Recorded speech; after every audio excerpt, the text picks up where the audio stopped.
한 주간 평안하셨습니까? 우리 주변에 앉으신 분들 한번 인사 나눕시다. 반갑습니다. 축복합니다.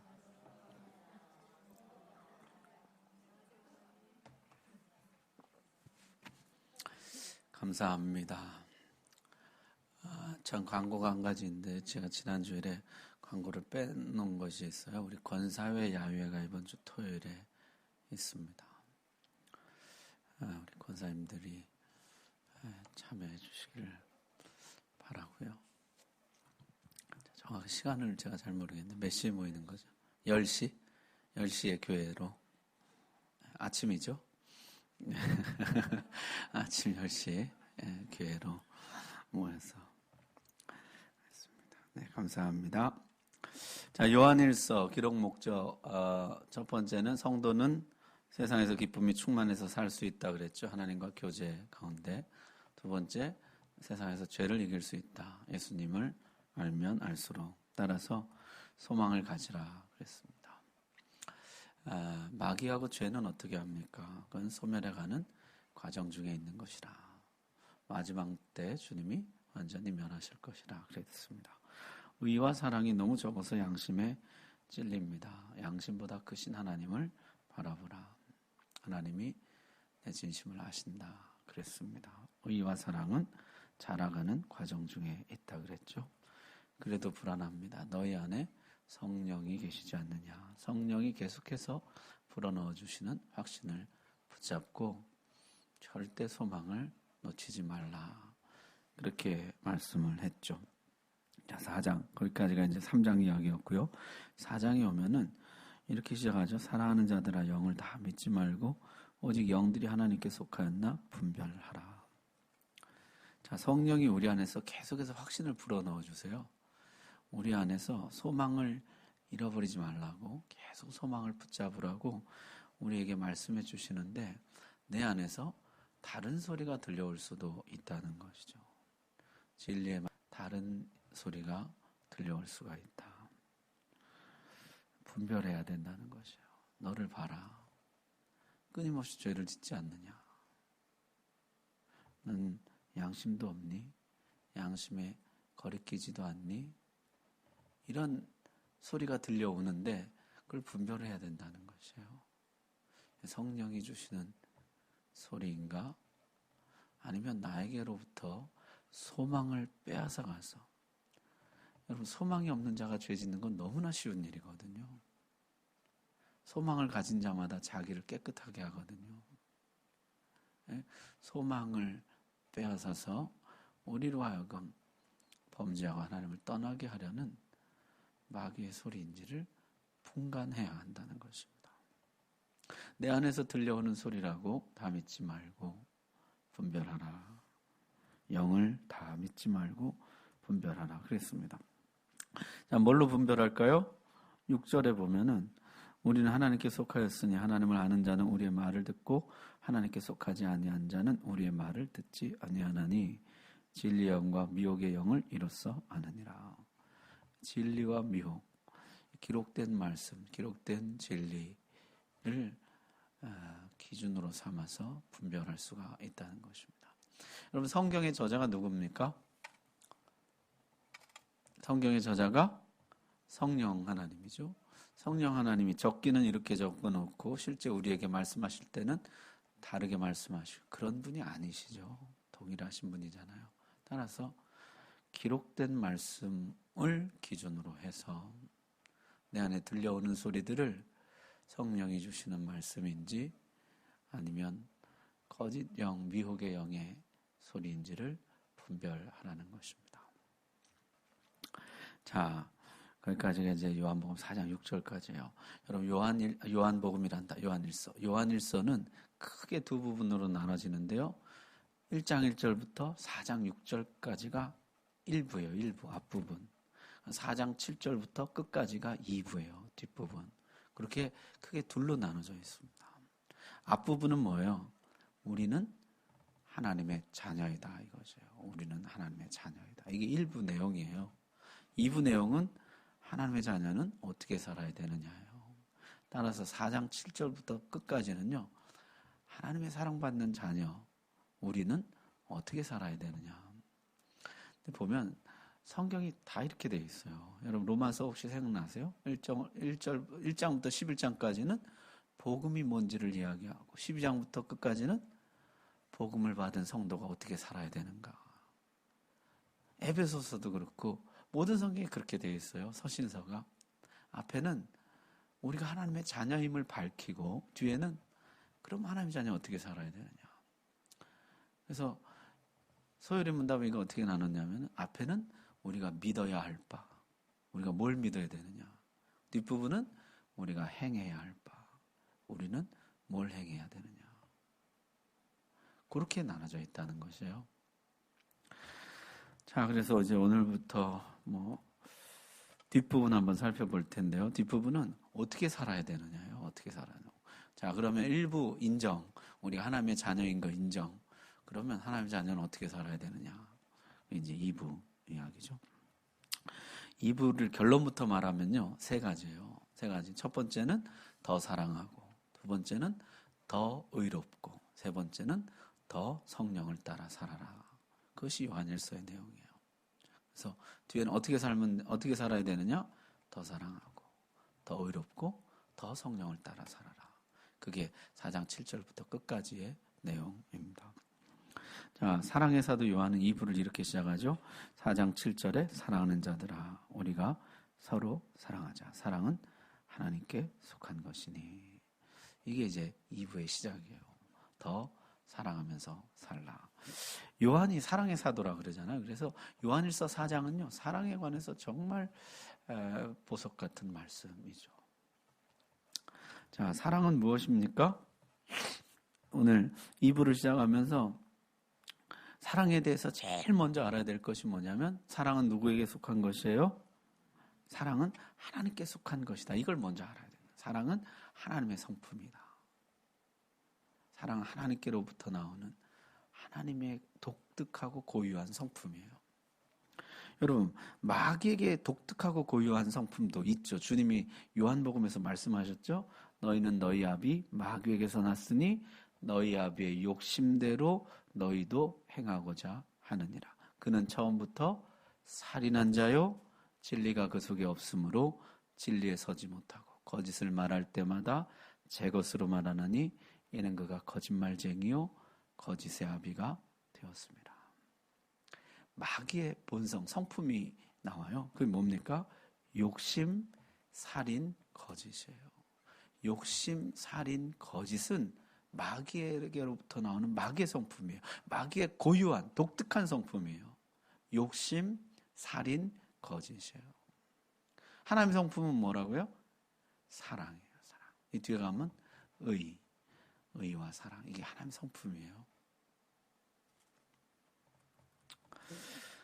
자, 의와 사랑은 하나님께 속한 것이고 욕심과 살인과 거짓은 마귀에게 속한 것이라. 그것을 먼저 알아야 돼요. 사랑에 대해서 첫 번째로 알아야 될 것은 사랑은 하나님께 속한 하나님의 성품이라는 것을 알아야 된다는 것입니다. 따라서 하나님 말고는 사랑이 나올 수 있는 원천이 없다는 뜻입니다. 하나님 말고는 어떤 피조물도 사랑을 만들어낼 수 없다는 뜻이에요. 따라서 2부의 시작이 더 사랑하라 그랬잖아요. 성도 어떻게 사랑? 더 사랑하라. 더 사랑하려면 어떻게 해야 돼요? 더 사랑받아야 합니다. 이게 이제 사랑에 대해서 가장 깊은 경지에 도달했다는 요한이 우리에게 알려주는 사랑의 신비 비밀이에요. 뭐냐면 사랑은 죄인의 본성을 가진 우리가 우리 속에서 만들어낼 수 있는 것이 아니에요. 이거는 하나님께 속한 것이고 하나님께로부터 나와서 우리에게 내려오는 것이에요. 따라서 더 사랑하려면 더 사랑을 받아야 한다는 것이죠. 사랑을 받지 않고서 사랑이 나올 수 있는 길은 없습니다. 자, 그렇다면 사랑을 어떻게 받을까요? 하나님의 사랑을 더 받아야 더 사랑할 수 있는데 어떻게 받을 수 있습니까? 예수 그리스도를 통해서 받고 이웃을 통해서 받습니다. 여러분, 이게 안 채워지니까 이제 사랑 결핍이 되는 것이거든요. 사랑에 목마르게 되는 것이죠. 그래서 하나님의 사랑이 우리에게 와야 되는데 이 오는 통로가 예수 그리스도와 이웃이에요. 하나님의 사랑이 부모님을 통해서, 가족들을 통해서, 친구, 이웃들을 통해서 와야 되는데, 그래서 내가 하나님의 사랑으로 채워져야 되는데 그게 안 오니까요. 그게 안 채워진 사람들이 너무나 많다는 것이죠. 안 채워지니까 어떻게 합니까? 이제 기형적인 생활들이 나타나게 되는 것이에요. 사람들만 원망하고 있을 것인가? 아니죠. 또 하나의 통로가 있잖아요. 누구입니까? 누구냐면 예수 그리스도. 예수 그리스도가 이웃들을 통해서 얻는다 그랬잖아요. 근데 이웃들을 통해서 이게 이제 우리가 쉽게 체감할 수 있는 제일 손쉬운 방법인데, 예를 들면 부모님의 사랑, 가족의 사랑, 친구의 사랑, 이 사랑이 우리가 쉽게 체감할 수 있는 것인데 이게 안 채워진단 말이죠. 그래서 어려서 부모님께 버림을 받았다든지, 가족들에게 미움을 받았다든지, 친구가 전혀 없다든지, 사랑을 전혀 못 받은 사람, 그러면 거의 정신적으로 문제가 있잖아요. 이 사람 정서에 반드시 문제가 생기는데 여기만 통로가 아니라고요. 더 큰 통로, 주된 통로가 있는데 여기 뭐냐면 예수 그리스도거든요. 가장 확실하고 좋은 방법이죠. 사람들이 반사해주는 빛을 받아서 받을 수도 있지만은 하나님께 직접 빛을 받을 수도 있고, 그것이 훨씬 더 좋은 방법이라는 것이에요. 그래서 하나님이 나를 얼마나 사랑해 주시는가, 독생자를 내어주시기까지 사랑해 주셨다는 것이죠. 아모스 선지서에 보니까요, 내가 땅의 모든 족속 가운데 너희만을 알았나니, 땅의 모든 족속 가운데 하나님이 나만 보이고 나만 사랑하는 것처럼 나를 사랑하신다. 하나님이 친히 그렇게 말씀하셨습니다. 여러분, 이 기분이 어떤 건지 혹시 아세요? 이 기분이 어떤 거냐면은 이제 가을에 되면 운동회 하잖아요. 아이들 운동회 하면은 고로 초등학교 여기 운동회 할 때 가보면은요, 애들이 너무 신나게 뛰어놀아요. 너무 즐거워하고. 아이들이 다 예쁘고 사랑스럽잖아요. 근데 그 중에 특히 사랑스럽고 제 눈에 확 들어오는 애가 하나 있는데 누굴까요? 걔만 보이고 걔가 유독 사랑스럽게 느껴요. 여러분, 객관적으로 보면요, 저희 아이가 제일 착하고 말도 잘 듣고 사랑스러우냐? 그럼 그건 아니에요. 객관적으로 제일 사랑스러운 아이냐? 그럼 솔직히 그건 아니죠. 그런데도 제 눈에는 걔만 보이고 걔가 제일 사랑스럽게 느껴지는 것이에요. 지금 하나님이 그런 것이죠. 객관적으로 볼 때 내가 그렇게 사랑스러우냐? 그럼 그건 아니에요. 그런데 하나님이 내 눈에는 너밖에 안 보여. 내 눈엔 너만 보여. 그렇게 말씀하시는 것이죠. 자, 내가 내 눈엔 너만 보인다. 내가 너만 사랑하는 것 같이 너를 사랑한다. 이 말은 다른 말로 하면 뭐예요? 너는 내 소중한 자녀이다. 그런 뜻이에요. 너는 내 소중한 자녀다. 자, 그래서 첫 번째 사랑에 대해서 알아야 될 것은, 이것은 하나님께 속한 하나님의 성품이라. 우리는 만들어내지 못하고 사랑의 원천은 오직 하나님뿐이라는 것이에요. 두 번째는, 사랑은 서로 하는 것이라 이렇게 말씀합니다. 사랑하는 자들아 우리가 서로 사랑하자. 사랑에 대해서 알아야 될 두 번째는요, 사랑의 본질은 서로 사랑이라는 것이에요. 여러분, 사랑의 원형이 뭐냐면 삼위일체의 사랑이에요. 삼위일체 하나님, 성부, 성자, 성령 하나님의 사랑이죠. 세 분인데 한 분이에요. 서로가 서로를 높이고 서로가 서로에게 복종하십니다. 그래서 보면은 성부는 모든 영광과 권세를 누구에게 주세요? 성자에게 주시고, 성자는 오직 아버지께서 주신 말씀만 하시고 아버지께서 맡겨주신 일만 하시고, 성령은 오셔서 성자의 말씀이 생각나게 하시고 성자가 하신 말씀들을 깨닫게 하세요. 성부는 예정하시고 성자는 실행하시고 성령은 적용하십니다. 완전히 하나예요. 성부는 모든 무릎을 성자의 이름에 배 꿇게 하시고, 성자는 인자를 거역하는 자는 사함을 받아도 성령을 거역하는 자, 이 세상에 나오는 세상에서 절대 사함받지 못한다. 성령을 높여요. 성령은 성령 충만할 때 그리스도의 형상이 드러나고 아버지의 영광이 드러나게 하세요. 서로 높이시고 서로 복종하십니다. 그게 사랑의 원형이에요. 원형. 사랑은 그렇게 하는 것이라. 삼위일체 하나님이 하나인 것처럼 우리에게도 그렇게 사랑하라 가르쳐 주시는 것이죠. 그래서 성경에 보면은 하나라고 말씀하신 것이 있어요. 뭡니까? 부부를 향해서 너희가 한 몸이라. 또 신약에 오면은 교회를 향해서 너희가 여러 지체일지라도 한 몸이라. 그렇게 말씀하시죠. 서로 높이고 서로 복종하는 것, 그것이 사랑의 본질입니다. 그래서 자기를 높이기 위해서 상대를 깎아내리고 자기에게 복종하라고 강요하는 것, 그건 사랑이 아니죠. 그것은 욕심이고 살인이고 거짓입니다. 마귀로부터 나오는 것이에요. 자, 그런데요, 나는 사랑하는데 상대는 나를 사랑하지 않는다. 서로 사랑이 안 된다. 그럴 땐 어떻게 하라고 가르칩니까? 사랑의 이제 세 겹줄이라는 개념이 성경에 나오는데요. 나와 너와 하나님이죠.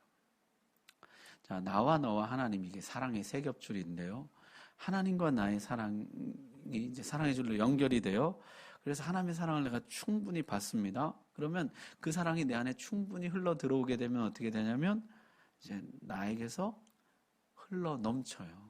그래서 너에게로 간다는 것이죠. 그러면 너도 그 사랑 안으로 들어오게 되고 하나님과 나와 너가 사랑의 세 겹줄로 든든하게 묶여지게 됩니다. 따라서 형제 사랑이 안 될 때는 어떻게 해야 될까요? 하나님과 사랑의 줄을 먼저 튼튼하게 해야 됩니다. 하나님의 사랑이 내 안에 더 많이 쏟아져 들어오도록 그걸 튼튼하게 해야 돼요. 그걸 튼튼하면 튼튼할수록 이게 넘치거든요. 이게 안 넘치는데 긁어서 주려니까 이게 못 주는 것이거든요. 긁어 올리려니까 뭡니까? 찌꺼기도 다 올라오는 것이죠. 이게 부어서 넘쳐야 되거든요.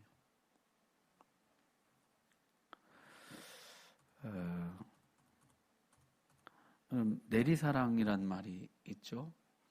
참 성경적인 표현이다 이런 생각이 들어요. 하나님의 사랑이 우리에게 내려오고 그 사랑이 내 속에 차고 넘쳐서 이웃에게로 내려가는 것이죠.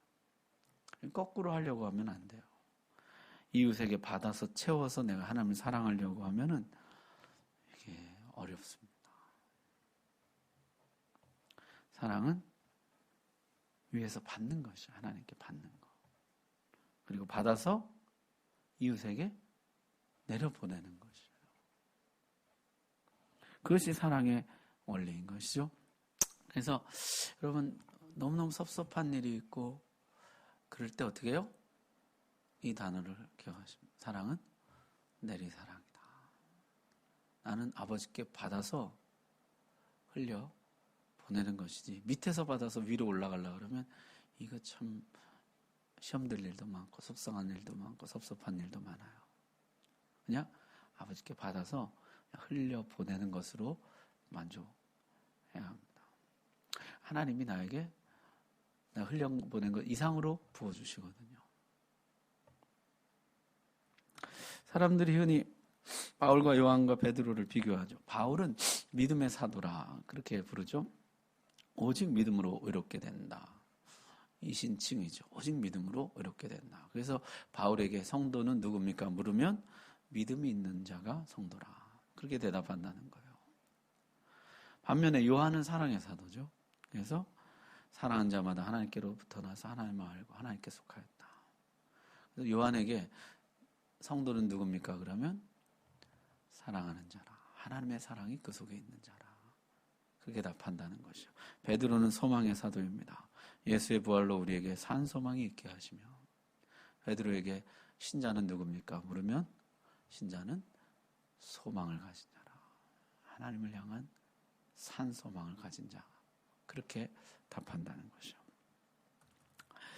자, 내리사랑이라 그랬습니다. 그래서 하나님의 사랑을 이제 내려주려고 보니까 11절에 보면은 사랑하는 자들아 하나님이 이같이 우리를 사랑하셨은즉 우리도 서로 사랑하는 것이 마땅하다.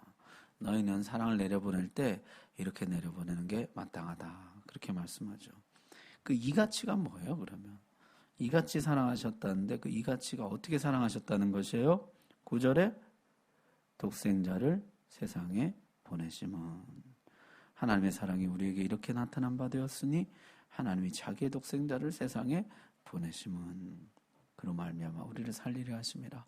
첫 번째는요, 독생자를 내어주시는 것이에요. 그게 하나님이 이같이 우리를 사랑했다는 것이죠. 10절에 사랑은 여기 있으니 우리가 하나님을 사랑한 것이 아니요 하나님이 우리를 사랑하사 우리 죄를 속하기 위하여 화목제물로 그 아들을 보내셨습니다. 두 번째는 뭐예요? 우리가 사랑한 것이 아니요 하나님이 우리를 사랑해 주셨다는 것이에요. 먼저 사랑해 주셨다는 것이죠.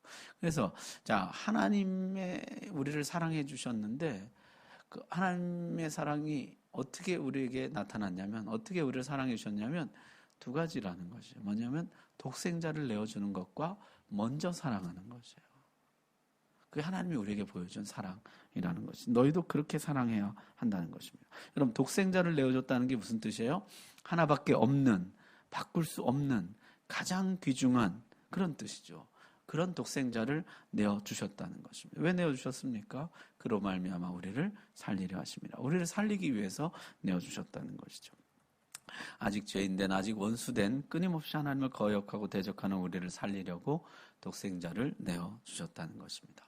그리고 나서 우리에게 하신 말씀이 뭐예요?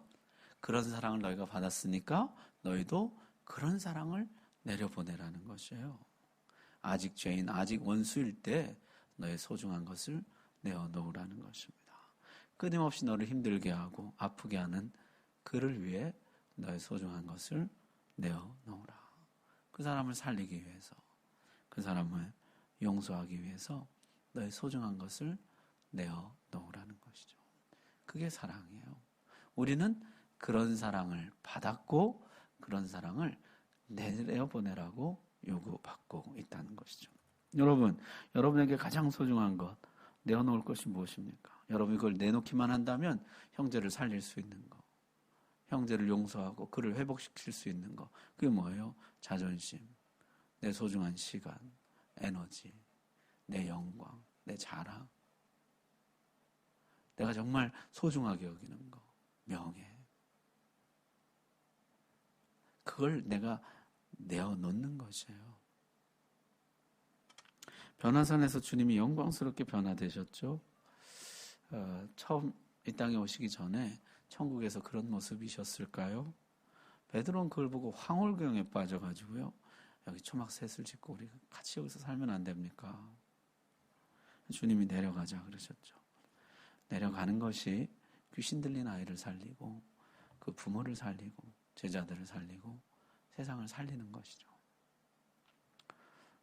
주님이 내려오셨어요. 변화산에 머물러 계시지 않고 내려오셨습니다. 그것으로 인해서 우리는 나음을 얻고 생명을 얻게 된 것이죠. 이같이 너희도 서로 사랑하라. 내 소중한 것을 내어놓는 것, 그것이 사랑인 것이죠. 여러분, 우리 좀 내려갈 필요가 있습니다. 높은 곳에서 비난만 하지 말고 정죄만 하지 말고 올라오라고 하지 말고 내려가서 도와주고, 그것이 사랑이죠. 자, 두 번째는요, 하나님 어떻게 우리를 사랑해 주셨냐면 먼저 사랑해 주셨다는 것이에요. 먼저 사랑. 아담이 숨어 있을 때 먼저 찾아와 주셨고, 주님을 부인하고 통곡하는 베드로에게도 먼저 찾아와 주셨죠. 우리가 아직 죄인 되었을 때 먼저 찾아와 주셨어요. 가서 너희도 이같이 서로 사랑하라. 사랑은요, 먼저 찾아가는 사람이 있을 때 일어나는 사건입니다. 여러분, 내가 먼저 찾아가지 않으면 사랑이라는 사건은 일어나지 않아요. 먼저 찾아갈 때만 일어나는 일인 것이에요. 사랑할 만한 사람, 사랑스러운 사람, 사랑하고 싶은 사람도 먼저 찾아가야 되겠지만은 까다로운 사람, 관계 맺기 힘든 사람, 우리를 성가시게 하고 난처하게 하는 사람, 일을 어렵게 만들고 나를 힘들게 하는 사람, 그 사람도 먼저 찾아가라는 것이죠. 우리 앞에서 베드로 전후서를 봤습니다. 베드로가 뭐라 그럽니까? 사환들아 주인들에게 순복하되 까다로운 자들에게도 그리하라. 까다로운 사람들이 있거든요. 예, 까칠한 사람들. 어제 누가 그런 얘기를 하더라고요. 저 사람 까다롭진 않는데 까칠하다고. 그래서 웃고 말았는데요. 그리고 뭐라 그럽니까? 아내들아 남편들에게 순종하되 말씀을 순종하지 않는 남편이라 할지라도 그에게 순종하라 이렇게 이야기해요. 그러면서 사라 예를 들죠. 사라는 남편 아브라함이 말씀대로 살 때뿐만 아니라 자신을 누이라고 속이면서 말씀대로 살지 못했을 때에도 그를 나의 주라 하며 순종했다는 것이에요. 그게 남편도 살리고 자기도 살고 가정을 살리는 것이죠. 남편들아 아내를 귀히 여기되 연약한 그릇이라 할지라도 귀히 여기라. 같이 강하고 튼튼하면 제일 좋겠죠. 약하고 쉽게 상하고 깨지고 연약한 그릇이라 할지라도 더욱 귀히 여기라. 여러분 좋은 주인, 좋은 남편, 좋은 아내 참 먼저 다가가는 거 이것도 귀하지만요. 까다로운 주인, 말씀에 순종하지 않는 남편, 연약한 아내 먼저 다가가는 것도 귀하다는 것이에요. 거기서 사랑이 일어나는 것이죠. 우리는 그렇게 사랑을 받았고 그렇게 사랑하라고 요구받고 있는 것입니다. 이같이 너희도 사랑하라. 자, 그러면요. 말씀은 좋은데 우리가 그런 사람 만나면 어떻게 먼저 다가갈 수가 있습니까? 까다로운 사람에게 어떻게 먼저 다가갈 수가 있습니까? 이 마음에 안 드는 사람에게 우리가 어떻게 먼저 다가갈 수가 있냐고요.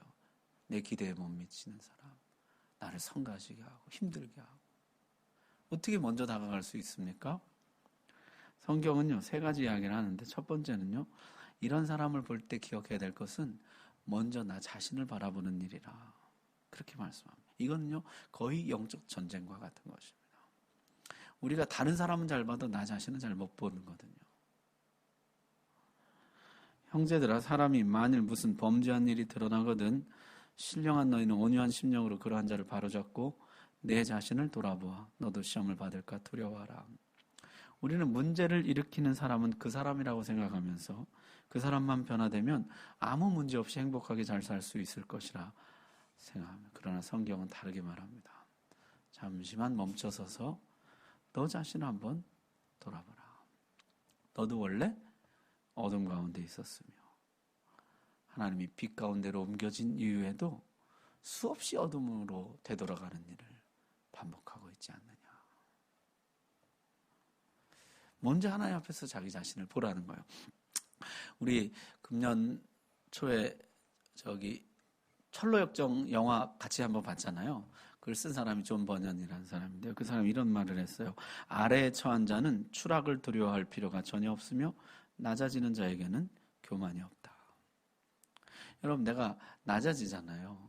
하나님 앞에서 나의 자신을 정직하게 바라보잖아요. 그러면 다른 사람이 나를 모욕하는 것은 불가능해진다는 것이요. 왜냐하면 그들이 아무리 나쁜 말을 해도 그건 나의 나쁜 정도에 미치지 못하기 때문이라는 것이에요. 누가 나에게 무슨 말을 해도요. 사실은 그건 나의 나쁜 것에 비해서는 너무 잘 평가해 준 것이에요. 주님 앞에서 정직하게 말하건대 세상이 나에게 무슨 말을 하건 나는 그보다 훨씬 더 악한 사람입니다. 우리는 너무 낮은 곳에 있기 때문에 아무도 우리를 더 낮은 곳으로 보낼 수 없다는 것이에요. 이게 하나님 앞에 선 자의 유익인 것이죠. 정말 사랑하기 힘든 사람을 만나면은 나 자신을 돌아보라는 것이에요. 하나님 앞에서 나 자신 누구인지. 여러분 팔복의 첫 번째 너무 많이 반복해서 여러분 아시죠? 심령이 가난한 자. 가난하다고 번역했지만 파산이거든요. 나는 완전히 파산한 사람입니다. 내 인생도 인격도 신앙도 주님 앞에서는 파산한 자입니다. 이건요 1만 달란트 빚이에요. 이거는 방법은 오직 하나예요. 주인이 탕감해 주는 거. 그게 팔복의 첫 번째예요. 자, 두 번째는요. 나 자신을 보고 나서 그 시선으로 다른 사람을 본다는 것이죠. 아무 일에든지 다툼이나 허영으로 하지 말고 오직 겸손한 마음으로 각각 자기보다 남을 낮게 여기고. 가장 낮은 곳에서 그 사람 보니까요. 달리 보이더라는 것이죠. 나보다 위에 있는 사람이에요. 뿐만 아니라 그도 죄의 희생자요. 욕심의 희생자일 뿐이에요. 가련한 사람으로 여기게 되더라는 것이에요. 여러분, 내가 제일 밑바닥이 낮아지잖아요. 내가 마음이 낮아지면 뭘 깨닫습니까? 내가 참 의롭게 살고 싶었는데 왜 나에게 이렇게 불의하게 살았지? 사랑하면서 살고 싶었는데 난 왜 이렇게 사랑하지 못하고 살았지? 그게 다 뭐예요? 내가 마음은 원했지만은 죄의 희생자고 욕심의 희생자이거든요. 내 안에 그런 것들이 끊임없이 일어나서 그렇게 된 것이거든요. 그렇게 다른 사람을 보니까 그도 마찬가지예요. 그도 죄의 희생자이고 욕심의 희생자일 뿐이에요. 가련한 마음이 든다는 것이죠. 자, 그 다음 단계는요. 이제 그 사람을 함께 구원받을 자로 천국의 공동 상속자로 보라는 것이죠. 난 잠시 잠깐 후에 하늘로 갈 것이며 그 사람도 마찬가지입니다. 우리는 동료 순례자들이요. 같은 집을 향해 가는 한 아버지의 자녀들입니다. 사랑에 빚진 자라 그러죠. 사랑을 너무 많이 받았어요. 하나님의 사랑을 너무 많이 받았어요. 혼자 배 터지라고 많이 준 것이 아닙니다. 내려보내라고 준 것이거든요. 정말 내려보내기 힘든 대상을 만났을 때 어떻게 하라고요? 먼저 나 자신을 보고, 두 번째 그 낮아진 시선으로 형제를 보고, 세 번째 우리가 함께 천국을 향해 가는 불완전한 동행자들이라는 사실을 기억하라는 것입니다. 그때 우리가 사랑을 회복할 수가 있는 것이죠. 먼저 사랑을 실천할 수가 있는 것이에요. 다가갈 수가 있는 것이요. 자, 정리하면 이렇습니다. 사랑은 하나님께 속했습니다. 사랑에 관해서 우리가 알아야 될 것 첫 번째는 사랑은 하나님께 속했다. 하나님의 성품이다. 두 번째는 사랑의 원형은 삼위일체 사랑, 서로 사랑이죠. 그래서 사랑에 관해서 가장 근본적인 본질 두 가지는 사랑은 하나님께 속했다는 것과 사랑은 서로 사랑이라는 것. 이 서로 사랑의 원형은 뭐였습니까? 삼위일체 하나님의 사랑이죠. 서로 높임, 서로 복종이에요. 자, 그래서 이 사랑을 우리가 받았으니 우리도 그 사랑을 내려보내도록 요구받고 있는데요. 하나님이 우리에게 이 사랑을 어떻게 주셨습니까? 두 가지로 나타났다 그랬죠. 독생자를 내어주심과 먼저 사랑해 주심. 우리가 그렇게 사랑을 받았다고요. 따라서 우리도 내 소중한 것을 내어주고 먼저 다가가는 것으로, 먼저 사랑하는 것으로 사랑하도록 요구받고 있다는 것입니다. 그런데 내가 이제 먼저 사랑하려고 하는데, 먼저 사랑하려고 하고 그 실천하려고 하는데 너무 어려운 강적을 만났어요. 정말 사랑하기 어려운 사람을 만났습니다. 어떻게 하라는 것이에요? 주님 앞에서 나 자신을 보고, 두 번째 그 시선으로 형제를 보고, 세 번째 우리가 함께 천국을 향해 가는 불완전한 동행자라는 것, 불완전한 순례자라는 것을 다시 기억하는 것입니다.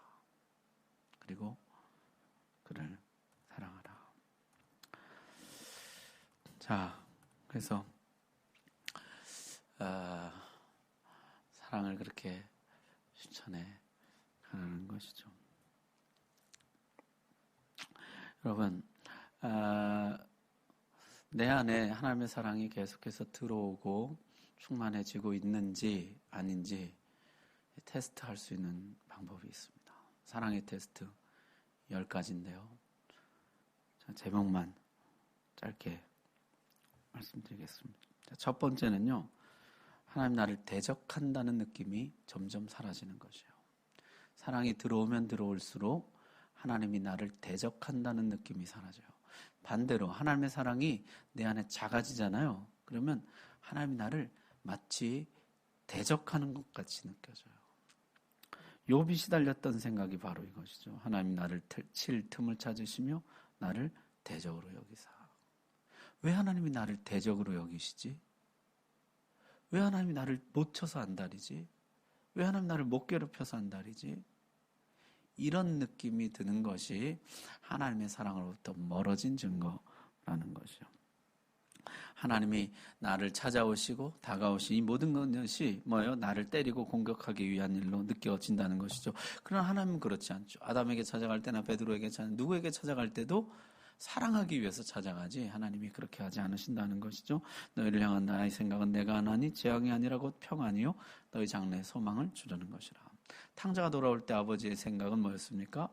적의가 아니라 호의였죠. 분노가 아니라 긍휼이었습니다. 따라서 하나님의 사랑이 내 안에 충만해지면 충만해질수록 하나님이 나를 대적하신다는 느낌이 사라지고 하나님 나를 불쌍히 여기는구나, 하나님 나에게 호의를 베푸는구나 라고 느껴지게 된다는 것이요.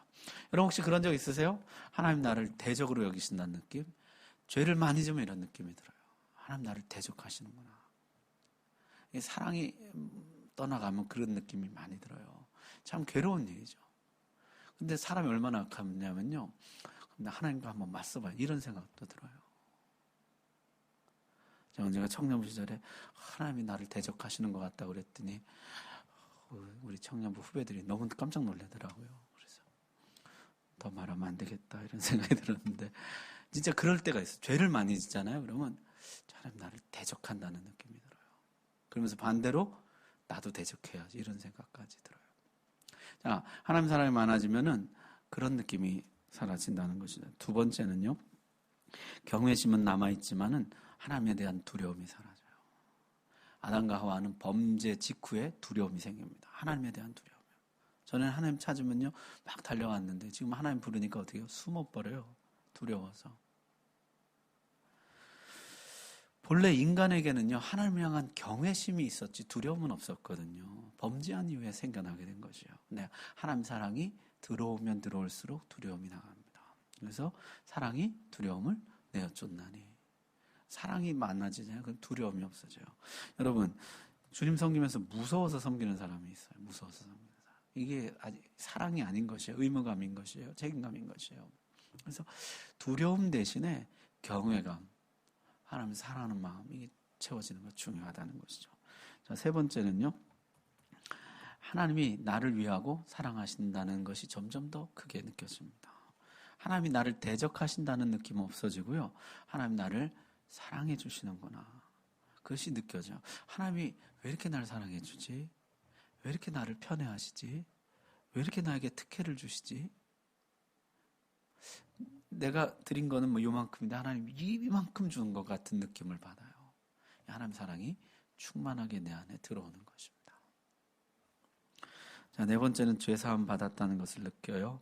내가 모태로부터 죄인이며 죄 중에 출생했고 내 죄가 항상 내 앞에 있나이다. 근데요, 사랑이 들어오면 들어올수록 죄책감보다 하나님 나를 용서하신 것이 더 크게 느껴집니다. 전에는요, 하나님 사랑이 작으면 어때요? 죄는 이렇게 큰데요, 하나님의 용서는 이렇게 작게 느껴져요. 그러나 사랑을 받으면 받을수록 죄도 크지만은 하나님의 용서가 그거보다 훨씬 더 크다는 것을 알게 됩니다. 내 죄가요, 정말 커요. 근데 하나님의 사랑이 그거보다 훨씬 더 커요. 덮고도 남아요. 그래서 나를 너무너무 사랑하고 나를 다 용서해 주는구나. 그것을 느끼게 돼요. 그게 이제 사랑이 충만하게 구하는 것입니다. 자, 다섯 번째는 하나님께 감사하고자 하는 마음이 생겨요. 군대 귀신 들렸던 거라사인의 이야기를 보면은 예수님이 귀신 쫓아내주죠. 그 사람이 내가 주님 따라가기 원합니다. 나를 종으로 삼아주십시오. 그런 얘기를 하죠. 주님을 위해서 뭔가 하고 싶다. 이런 마음 갖게 됩니다. 여러분 다메섹에서 빛을 봤던 바울도 어떻게 됩니까? 주여 제가 어떻게 하기를 원하시나이까. 주님의 발을 씻었고 자기 머리털로 발을 닦았던 여인, 거기에 주님은 받은 사랑의 크기에 감사의 표현이 달라진다. 이렇게 주님 말씀하셨잖아요. 받은 만큼 사랑하게 되는 것이죠. 그래서 사랑을 많이 받잖아요. 그러면 하나님께 감사하는 마음이 점점 커져요. 자, 6번째, 죄를 점점 미워하게 됩니다. 죄를 미워하는 거 하나님 성품이죠. 하면 참 악을 보지 못하신다 그러셨는데요. 사랑은 닮아가는 것이죠. 그래서 하나님 사랑이 내 안에 들어오면 들어올수록 점점점 하나님을 닮아가게 되고 죄를 점점점 미워하게 됩니다. 하나님이 내 속에 없으면 죄를 미워하지 못해요. 죄를 사랑해요. 죄를 좋아해요.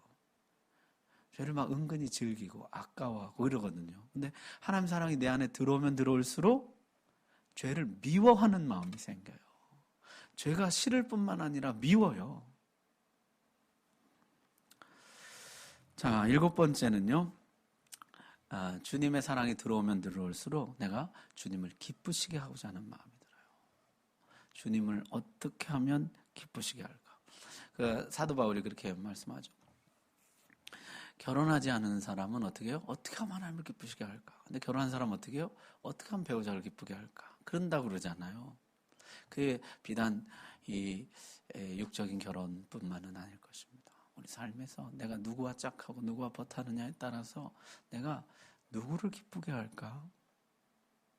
하나님의 사랑이 그 안에 충만하게 거하면 거할수록 어떻게 해요? 하나님을 더 기쁘게 하고 싶은 마음이, 하나님이 기뻐하시는 것이 좋아요. 하나님을 기쁘게 해드리고 싶어요. 하나님 기뻐하는 것이 그게 너무너무 나에게 즐거움인 것이에요. 자, 8번째는요. 하나님은 더 잘 알고 싶어 마음이 들어요. 하나님을 더 알고 싶은 마음이에요. 왜 사랑은 그것이잖아요. 더 알고 싶어지는 것이잖아요. 더 알고 싶어. 그대 작은 일까지 알고 싶어지는 것. 그래서 하나님을 더 알고 싶어져요. 점점 더 알고 싶어져요. 그때 우리 원종수 권사님 그 간증 한번 들은 적 있잖아요. 그거 보면 하나님 사랑이 막 오니까요. 하나님이 더 알고 싶어서 그냥 그날 뭐 아침도 안 먹고 며칠째 굶었다 그랬던가요? 정확히 제가 기억은 안 나는데 그 앉은 자리에서 로마서 말씀을 그냥 쭉 읽었는데 말씀이 너무 달고 하나님 더 알고 싶은 거예요. 그 자리에서 그냥 또 한 번 읽고. 막 내 안에요. 하나님을 더 알고 싶은 마음이 막 솟아나는 것이에요. 여러분 표정이 뭐 전혀 그런 것을 경험해 본 적이 없는 것 같아요. 자, 아홉 번째는요. 내가 너무너무 주님을 더 사랑하고 싶은데 거기에 비해서 내 실제 사랑은 너무나 보잘것없다는 마음이 듭니다. 내가 하나님을 더 사랑하고 싶은데요. 사랑은요. 결코 만족이 없는 것이거든요. 더 사랑해주고 싶고 그런 것인데 이게 내가 내 원하는 거에 비해서 너무 미치지 못한다는 것을 깨닫는 것이에요. 나는 정말 하나님을 더 사랑하고 싶은데 실제 내가 보이는 사랑은 너무 작구나. 그런 느낌을 갖게 돼요. 이게 이제 하나님의 사랑이 내 안에 들어오면 들어올수록. 자, 마지막 10번째는요. 하나님에 관해서 알고 듣고 기뻐한다는 것이. 아까 7번째는 하나님을 어떻게 해서든지 기쁘게 해드리려는 마음이었는데 이것은요. 10번째는 하나님으로 인해서 내 안에 기쁨이 솟아나는 거예요. 여러분 사랑이 식으면 어떻습니까? 관계가 따분해지거든요. 하나님을 섬기는 게 따분해지고 지루해져요. 사랑이 식으면요. 이게 참 지루해요. 무슨 이걸 야고보서를 매일 그냥 50번씩 읽으라 그러고. 이게 너무너무 지루한 거예요. 신앙생활이 지루해요. 너무 지루하고 찬송도 지루하고 어떤 놈이 4절까지 만들어가지고 그냥 이게 막 찬송도 지루하고 설교도 지루하고 예배도 지루하고 말씀도 지루하고 모든 게 지루해져요. 권태기가 오는 거예요. 하나님과의 사랑에 권태기가 와요. 따분해져요. 신앙생활 자체가 권태로워요. 그래서 이 주일날마다 와서 예배 드리고 찬송하고 봉사하고 이런 게 지겹고 따분하게 느껴지는 것이에요. 사랑이 내 안에 충만하게 가면 어떻습니까? 성경에 보면 생수가 솟아난다는 것이에요. 내 안에 막 기쁨이 막 솟아난다는 것이에요. 여러분 그 분수 막 솟아나는 거 보셨잖아요. 막 그거 같이 내 안에 막 기쁨이 그냥 쫙 막 솟아나요. 끊임없이 계속해서 막 이게 솟아나는 것이에요. 찬송을 막 불러도 이게 은혜가 되는 것이에요. 막 솟아나요. 말씀을 막 읽어도 막 이게 솟아나요. 기쁨이 솟아나고 막 이 기쁨을 주체할 수가 없는 그런 기쁨이 내 안에 막 솟아나는 것이죠. 자, 여러분 한번 스스로 점검해 보시죠. 내가 지금 하나님의 사랑으로 내 안에 충만해지고 있나? 여러분 그게 없으면요. 그게 없으면 사랑 못 한다고요. 맨 처음에 했죠. 사랑은 하나님께로부터 나오는 것 외에는 없어요. 나머지는 다 욕심이고 집착이고 이기심이고 정욕이고 그런 것이에요. 오직 참된 사랑은 하나님께로부터만 나오는 것이죠. 그래서 내 안에 이 사랑이 지금도 충만하게 채워지고 있는가? 그걸 늘 점검하면서 하나님 그 사랑을 내 안에 더 부어주옵소서. 더 알게 하시고 더 충만케 하시고 그래서 그 사랑으로 이웃을 사랑하고 형제를 사랑하고 자, 다시 처음으로 돌아가 봅시다. 우리는 하나님의 사랑받는 자녀가 됐어요. 어떻게 살아야 된다고요? 더 사랑하라. 어떻게 더 사랑할 수 있습니까? 아버지의 사랑이 더 내 안에 부어지고 더 충만하게 거할 때 그렇게 할 수가 있다는 것이에요. 기도합시다.